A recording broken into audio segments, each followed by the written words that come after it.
Am I wrong for telling my sister she's responsible for her life and our parents owe her nothing? I, 42 male, have a sister, Sarah, 33 female. Growing up, our dad had his own small business and mom was an office manager. We lived a comfortable life but was not rich by any means. Our parents told us that they will pay for our 4-year degree in grad school should we decide to go. They made it clear that the money is for school only and not just free money. They stressed that if we decide not to go to school, they're not giving us the money for a house or anything. They said they worked hard for their money, so they're going to retire early and enjoy their lives together. Once they pass, we'll get whatever is left, but we should expect nothing because they're really going to enjoy their lives. Does it sound harsh? Yes. Is it reasonable and fair? I think so. They were setting us up for life as adults, and growing up, I saw how much they sacrificed for us. I truly believe they deserve to enjoy the last half of their lives as they see fit. I'm okay with receiving nothing. That is because I make a decent living as an electrical engineer with an MBA, and my wife is an attorney. We're doing well. Sarah, on the other hand, is not doing so well. She didn't listen to my parents and decided she wanted to travel after high school and not go to college. She asked our parents to fund her traveling, but they refused, and told her she's 18 and can earn her own traveling money. She moved to the West Coast and went no contact for a while from all of us until about 3 years ago when she moved back into our lives, but we're not close. About 2 years ago, she asked my parents for money to put down on a house because she's tired of renting, but they refused. They said their offer to pay for a 4-year degree in grad school still stands, but they're not paying for anything else. She complained to me, but I agreed with my parents and told her it's not too late to get a degree and a better paying job. She didn't like my answer and went low contact. This brings us up to our current situation. Next year is a major anniversary for my grandparents who live in another country. My family and my parents are going there to celebrate along with family members from all over the world. This will be a huge family gathering with people from all over the world flying in, and we're all excited to go. However, it's an expensive trip, and it will cost about $20,000 for my family, me, wife, 2 kids. Sarah is married with no kids, but she can't afford to go, so she asked our parents to pay for her and the husband to go. They again refused and said they'll still pay for her college, at which point she blew up at them.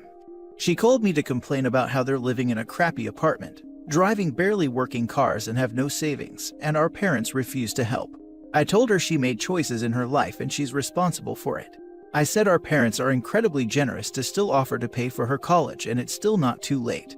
She hung up and I think we're about to go back to no contact. Am I wrong for taking this stance? Now for the top comments. Not wrong.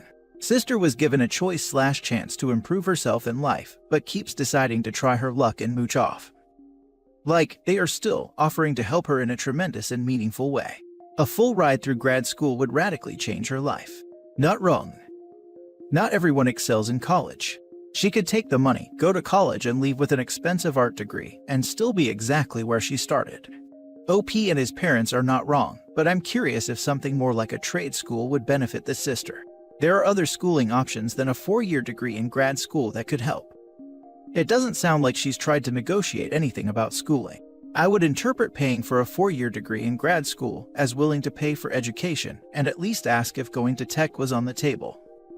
Definitely not wrong. I freaking love your parents for setting boundaries and sticking with them. And good for you supporting your parents' decision and giving reasonable advice for your sister, although she might not want to hear it. Agreed. Their offer was clear and it was very generous, exceptionally so since it's still on the table all these years later. The reality is, college, a trade school, certifications or some kind of training/education beyond high school can greatly increase your earning potential. And she has been presented with a privilege that many dream about. At 18, she may have the excuse of being young, foolish, and free, but at 33, she still seems to be looking for a handout. Unless there is something that I am missing here, that's on her. You're not wrong. She has been told multiple times what the deal is, and still chooses to ask for money for other things. This may be harsh, but your sis blaming it all on them just proves the point that she is being entitled about it. If she had taken more ownership of her situation and not just ranted at all of you, I wonder if the parents would have at least been willing to help with the reunion trip. Hard to want to help someone that blames you for your poor choices. Next story. Am I the a-hole for threatening my husband to stop paying for him if he helped his sister? I, 34 female, have been married to my husband 33 male for 6 years now. We have 2 kids, 4 male and 1.5 female. I come from money and also make about 10 times what my husband does. When we first got together, I noticed that his family takes advantage of him financially. He is a very kind man and the perfect person to have as a partner and father. To get around the whole greedy family thing, I offered to pay everything when it comes to us: house, living expenses, medical expenses, vacations, clothing, etc. Honestly, I wouldn't even mind if he wanted to be a stay-at-home dad, but he loves his job, and I love to see him happy. Early on, some of his family tried to get money from me, but when I brought up a contract and a notary, they backed off. And now I'm considered to be that rich daughter-in-law who happens to be a cold witch. And honestly, I don't care. My husband's whole salary ends up going to his family, paying almost everything for his parents. Somehow one of his siblings is always in an emergency, or a cousin needs help with their business, even though they are all firmly middle class with good jobs. Before anyone asks, when it is a true emergency, I always give money with no expectation of it being paid back. Now to the situation. We are visiting his family for Thanksgiving. We thought it better to go a few days earlier. They live in a mountain town and it is gorgeous this time of year. I rented us a cabin and paid for 5 first-class tickets, mine, his, the kids, and the nannies. We arrive at the airport, and surprise, surprise, his sister just happens to be on the same flight. I call BS as it is obvious he told her when we would be going, and she decided to get a ticket for the same flight. We greet her, then I hand the kids to the nanny and send her ahead to the lounge, because I had a feeling about what was about to come. Then sister-in-law has the audacity to ask me to upgrade her to first class so she can travel with her family. Kudos to my husband as he shut her down before I could. Then she goes and asks us to switch her ticket with our nannies. I told her point blank that I wouldn't be doing that. That my nanny is needed to help with the kids as I am useless on a plane because of nausea and the meds, and my husband can't realistically be expected to take care of 2 kids on his own. She starts complaining and making a scene, so I just turn around and start walking towards the lounge. My husband follows me about 10 minutes later. Apparently, he tried to pay for her ticket upgrade, but it is a full flight. So, he tells me that he will be switching with her. Here's where I might be the a-hole. I told him that he knows I can't help the nanny during the flight, and if he was going to leave the poor woman to her devices just because his sister can't live within her means, then this will be the last time I will be paying for his tickets ever again. He texted his sister to tell her that apparently he can't switch tickets with her, but he is pretty upset. So am I wrong? Edit. So this blew up. I expected a couple hundred judgments at most, but thank you everyone.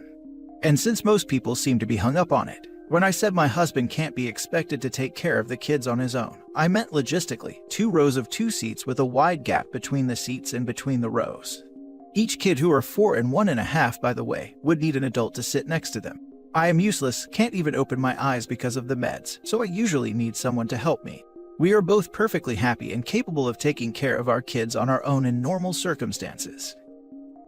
You're definitely not in the wrong, and your husband is a major pushover when it comes to his entitled family. That he is, but he is a pushover when it comes to everyone. I am not kidding when I say that he gave the coat off of his back to a homeless kid once, and he almost froze before he got back home. One of the reasons why I love him. He does sound very kind and generous, and it's really unfortunate that it's often people like him who are seen as willing targets by others. It's one thing to be kind and generous, it's another to do so with other people's money. In this case, the ticket was purchased for him. He had no right to trade it with his sister. I had a friend/roommate like that. She was just always so kind and thoughtful, except for when it came to considering the consequences of all that kindness and thoughtfulness to the people that actually cared about her. Oh, she gave all her money to a homeless man on the way to our friend's birthday party, and is now flat broke. How sweet. Of course we'll cover her at the bars even though she says it's fine, and obviously we're going to buy her a ticket home. Oh, she's working a bunch of hours because she volunteered to help children in underserved communities. How noble.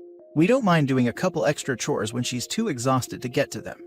Oh, she paid for a bunch of stuff for her jerkwad boyfriend, and now can't afford to come out ever. I guess she's a really great girlfriend at least. I guess I didn't need the whole 6-pack if she wants to pre-game with us. Oh, she quit her high-paying job with health insurance to work with disabled children. That's swell. What's that? She also has a bunch of medical expenses she knew were coming up, but forgot she might need health insurance for. Well, I guess it's a good thing her parents have some extra funds.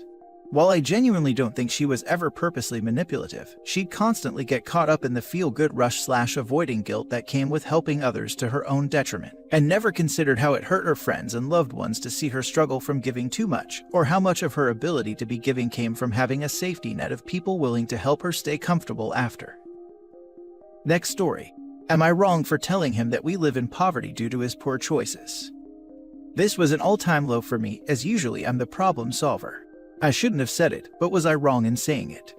My husband and I both grew up in foster care and developed two completely different attitudes due to it. I'm humble, problem-solving, generally positive, and a glass-half-full type of woman. He is a life is out to get me, it will never get better, glass-half-empty type of man. Not always, so please don't take this as me bashing him. He has gotten better with the help he gets in therapy, but those moments where he collapses and goes back to his negativity is hard. He has a lot of good days now and things have been getting better, but recently he had a personality shift again. Now, back about a year ago, he got himself a dog. Her name is Josie and she is a healer/dachshund. I wasn't exactly in on this decision, but I wasn't surprised because he impulse buys or spends, and generally doesn't think before acting when it comes to these impulses. Again, he's gotten better but it's still there. He wanted a dog in foster care and couldn't have one, so now he has one. That's how he's seeing it. He didn't take into consideration her breed or temperament. She has a high prey drive and is nippy even with us sometimes. We have bent backwards trying to train her, but nothing appears to work. And now due to her prey drive, we are having a hard time being accepted into any other apartment or house, and we are on the verge of eviction after a steep increase in rent. About $550 increase, so now we are paying $1,600 for a one-bedroom, nothing included. In the first month of him getting Josie, I begged him to rehome her. My foster mom was a dog trainer and I know a thing or two about training and temperaments, and I knew that given Josie's breed, we were going to have troubles. He didn't listen because he didn't want to abandon the dog just like he had been abandoned. And now due to this, we can't find another place to live, and we are slowly going completely broke paying rent here. We only have $26 to last us until next week, and do not have rent money for next month. He started complaining real heavy yesterday, and I will admit my tone and attitude was unlike me. He was saying he is sick of living in poverty and was tired of never having money, and I have heard this far too many times. So, I told him we live in poverty because he made the poor choice of getting an aggressive dog with a high prey drive and refusing to rehome her because of his abandonment issues. We had a place lined up months ago who backed out due to the dog. Everyone else says we cannot bring the dog, and we can't afford the other ones. He says I'm an idiot for making him feel awful for refusing to rehome his dog. I'm admittedly feeling pretty horrible for even saying it, but am I wrong? Now for the top comments. You are correct. Part of being an adult is taking responsibility for your own decisions and realizing that you can make choices that affect your present and your future. Your husband has a victim identity and cannot progress until he is out of it. When you are a child, the world can be a dangerous place for some, and he needs to get out of that space.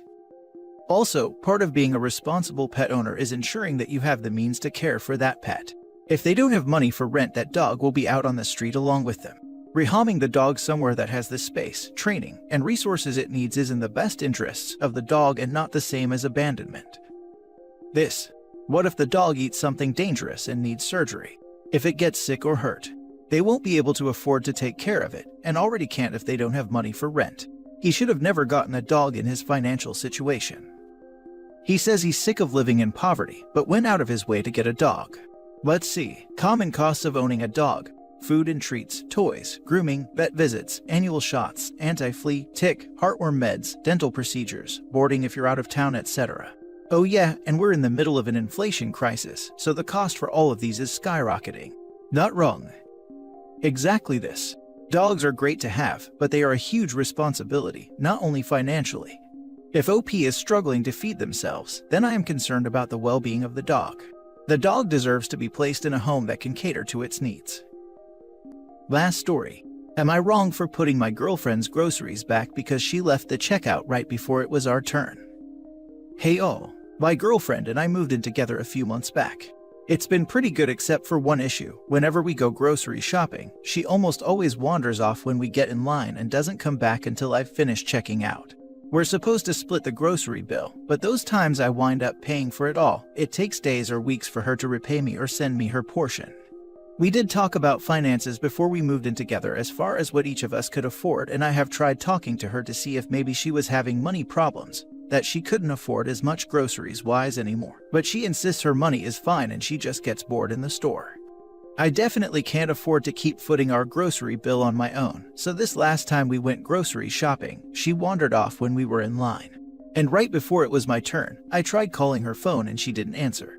I tried again when the cashier started ringing up the items, and she still didn't answer, so I left all her items in the cart and wound up getting only the things we both needed and I wanted. She came back into the store after I had already finished and was sitting on a bench by the registers. She saw I had less groceries and asked where the rest of our items were, and I told her that hers were in the cart by the register and were going to be put back. I told her she could go have them rung up or not, but I was going to the car. My girlfriend got all her stuff and came out a few minutes later. She thinks I made a big deal out of nothing and should have just bought the items, and that she'd pay me back later like she usually does. She dropped it after the car ride home, but brought it up again last night when her friend was over, and they've both been giving me grief. I don't think I was wrong, but I could kind of see their point. Am I? Nope. She knows what she's doing. If you have records of how long it took to repay you, I'd show her exactly what she is doing so that she is clear in the fact that you're onto her. I would also suggest that when you go grocery shopping you make a list beforehand of your needed items, split the list, and when arriving at the store, she gets a buggy, you get a buggy, and each get the items on your respective lists, and add in any items to your personal buggy that you may just want. Then check out in separate lines. If she is bored in the store, then this should solve the problem. That's a really good idea, thank you. When my husband and I go grocery shopping for our big shops, we will use one cart to get everything, but then we go to self-checkout and get 2 registers right next to each other and put the cart between us. That way we can just grab what we already agreed to getting and split it that way. And we almost always come out to similar costs as well. It definitely helps us, and then neither of us need to hassle the other to pay them back. But we also don't have that issue either anyways.